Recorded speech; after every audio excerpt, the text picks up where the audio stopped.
Welcome to Maharashtra E academy. आजच्या व्हिडिओमध्ये आपण direct second year engineering admission 2026-27 साठी कोणते कोणते डॉक्युमेंट लागणार आहेत आपण ते समजून घेणार आहे.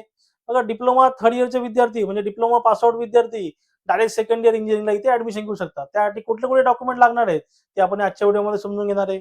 बघा, असे तुम्हाला पुढच्या येणाऱ्या व्हिडिओचे अपडेट हवे असतील तर आपले टेलिग्राम चॅनल आहे, ते टेलिग्रामचा तुम्ही जॉईन करा. त्याची लिंक तिथे डिस्क्रिप्शन मध्ये दिलेली आहे. बघा, इथे डॉक्युमेंट समजून घेऊ. Direct second year engineering admission 2026-27 document checklist किंवा रिक्वायर्ड डॉक्युमेंट. बघा, डिप्लोमाचा थर्ड इयरचा जो रिझल्ट आहे किंवा डिप्लोमाचा रिझल्ट आहे तो थर्ड वीक ऑफ जून मध्ये लागणार आहे, म्हणजे मे बी अगोदर सुद्धा लागू शकतो. आणि रिझल्ट लागल्या लागल्या तुमची डायरेक्ट सेकंड इयर इंजिनिअरिंगची ऍडमिशनची रजिस्ट्रेशन प्रोसेस इथे स्टार्ट होईल. बघा, आता आपण जे कॉमन डॉक्युमेंट आहे ते सगळ्या विद्यार्थ्यांसाठी इथे लागतील. बघा, डिप्लोमाच्या ऑल मार्कशीट तुमच्याकडे असल्या पाहिजे. डिप्लोमाच्या ऑल सेमिस्टरच्या मार्कशीट तुमच्याकडे इथे असल्या पाहिजे. त्यानंतर तुम्ही ह्याच वर्षी डिप्लोमा पासआउट करत असाल तर तुम्हाला इथे डिप्लोमाचं प्रोव्हिजनल सर्टिफिकेट भेटेल. आणि जे विद्यार्थी ऑलरेडी अगोदर पास झालेले आहेत त्यांना डिप्लोमाचं सर्टिफिकेट त्यांच्याकडे ऑलरेडी असेल. त्यानंतर 10वीची मार्कशीट तुम्हाला इथे लागेल. नंतर लिव्हिंग सर्टिफिकेट किंवा ट्रान्सफर सर्टिफिकेट लागेल. त्यानंतर नॅशनॅलिटीसाठी तुम्हाला इथे डोमिसाइल सर्टिफिकेट किंवा बर्थ सर्टिफिकेट लागेल. त्यानंतर तुम्हाला इन्कम सर्टिफिकेट लागेल आणि ते व्हॅलिड असलं पाहिजे 31 मार्च 2027 साठी. बघा, 31 मार्च 2027 पर्यंत ते व्हॅलिड असलं पाहिजे.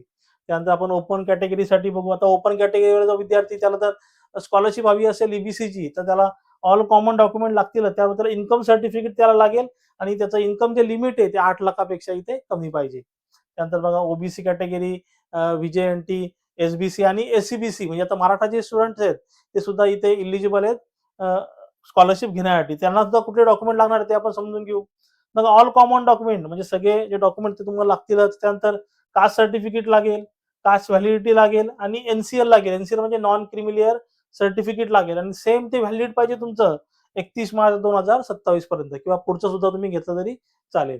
त्यानंतर एससी एसटी कॅटेगरीचे स्टुडंट त्यांना ऑल कॉमन डॉक्युमेंट लागतील. त्यांना तिथे नंतर कास्ट सर्टिफिकेट लागेल आणि कास्ट व्हॅलिडिटी लागेल. फक्त त्यांना एनसीएल लागत नाही, नॉन क्रिमिलियर सर्टिफिकेट तिथे लागत नाही. नंतर ईडब्ल्यूएस, इकॉनॉमिकल विकर सेक्शन, बघा ऑल कॉमन डॉक्युमेंट लागतीलच. आणि जे ओपन कॅटेगरीचे विद्यार्थी आहेत तिथे ईडब्ल्यूएस सर्टिफिकेट तिथे घेऊ शकतात. आणि त्यानंतर त्यांना इन्कम सर्टिफिकेट लागेल. फक्त फॅमिली इन्कम तिथे 8 लाखापेक्षा कमी पाहिजे आणि व्हॅलिड पाहिजे 2027 पर्यंत. नंतर मायनॉरिटी स्टुडंट त्यांच्याकडे ऑल कॉमन डॉक्युमेंट पाहिजे. त्यानंतर त्यांच्याकडे मायनॉरिटीचं सर्टिफिकेट सुद्धा पाहिजे. आणि बघा, इथे मुलींसाठी पूर्ण एज्युकेशन इथे फ्री करण्यात आलेलं आहे. फक्त तुम्हाला तिथे ऑल कॉमन डॉक्युमेंट लागतील आणि इन्कम सर्टिफिकेट लागेल. इन्कम सर्टिफिकेट सेम कंडिशन, तर तुमचं फॅमिलीची इन्कम 8 लाखापेक्षा कमी पाहिजे आणि ते व्हॅलिड पाहिजे 2027 पर्यंत. बघा, अशा प्रकारचे डॉक्युमेंट तुम्हाला तिथे ऍडमिशनच्या रजिस्ट्रेशनच्या वेळेस लागणार. थँक्यू.